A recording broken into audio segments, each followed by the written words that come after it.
to build a new city in the desert. He moves the capital about 200 miles north of Thebes to a place called Tel al-Amarna. Shortened, we call it Amarna.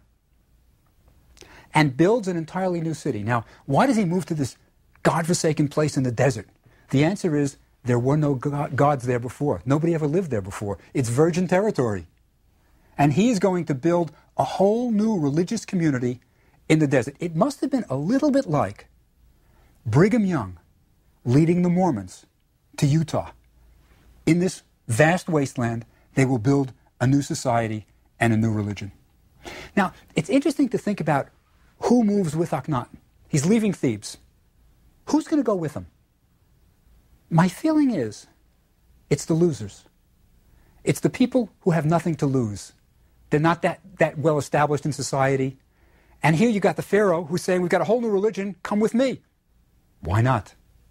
It's kind of like what Janis Joplin says, freedom is nothing left to lose.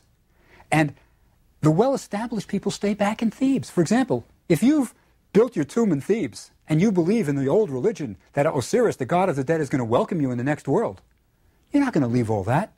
You're well-established. So the losers, the people who aren't doing well in society, they move with Akhenaten 200 miles north to Tel al-Amarna and start building a city in the desert. It must have been exciting, incredibly exciting. Now, what do? There's nothing there. They literally live in tents while the city is being built. It also must have been an incredible time for construction people, because you need construction workers and people building cities, and the Pharaoh's paying for it all. So they move to the city. Now, Akhenaten erects boundary stela. These are boundary markers around where his city is going to be. It's sort of delimiting the city. And on the boundary stela, he carves a proclamation. First, he says, the Aten, the solar disk, showed me where to build. Showed me where to build. It's a vision, a religious vision that he has of where to build. Now, I was at Amarna about 8 or 9 years ago in a small hotel. Not many tourists go there. It's in the middle of fundamentalist Egypt. And I'm looking out the window at like 5 in the morning. And then I saw something that said, my God, Akhenaten was right. What it was, the symbol for horizon in ancient Egyptian is a notch in the mountain with the sun coming over it. So it's a notch with the sun coming over it. I look out my window, and there is a notch in the mountain with the sun right behind it. This must have been what Akhenaten saw. And the name he gives to his city, Akhenaten, the horizon of the Aten. And I think when he says, the Aten showed me where to build, that's what he meant. It's the horizon of the Aten. So on the stela he says, the Aten has shown me where to build. And he says, on the stela, I will build this city and I will never leave it.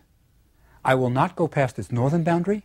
I will not go past its southern boundary. I will not go past its eastern boundary. I will not go past its western boundary.